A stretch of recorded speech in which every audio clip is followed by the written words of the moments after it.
Hey there, tech enthusiasts. If you're watching this, you're probably dealing with the frustration of not receiving emails in your Gmail inbox, even in 2025 when everything's supposed to be seamless. Don't worry, I'm here to guide you through some simple, effective fixes. By the end of this video, you'll have your emails flowing again. Let's dive right in. First things first, the most common reason for missing emails is that they've ended up in the wrong folder. Start by checking your spam and trash folders.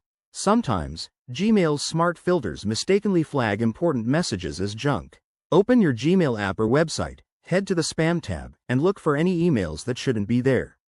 If you find them, select the messages and click Not Spam to move them back to your inbox. Next, take a look at your email filters. Gmail has powerful filtering options that can accidentally block incoming emails. Go to Settings by clicking the gear icon, then select See All Settings. Navigate to the Filters and Blocked Addresses tab. Review your existing filters and make sure none are set to automatically delete or archive emails you want to see.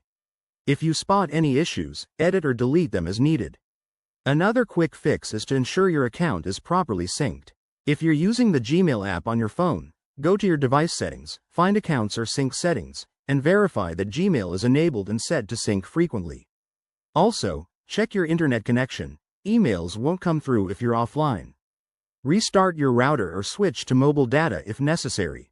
In 2025, Gmail might have new features, so make sure your app is up to date.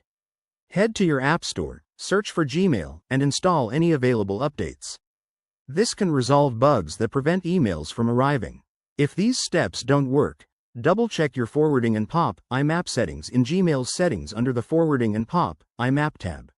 Ensure nothing is set to forward emails elsewhere or restrict incoming access. Finally, if you're still having trouble, it's time to reach out to Google Support. Visit the Gmail Help Center or use the support options in the app for personalized assistance. There you have it. Easy steps to get your Gmail back on track. I hope this helps you avoid any more email headaches. If you found this video useful, hit that like button, subscribe for more tech tips, and drop a comment below if you have questions. Thanks for watching, and see you next time.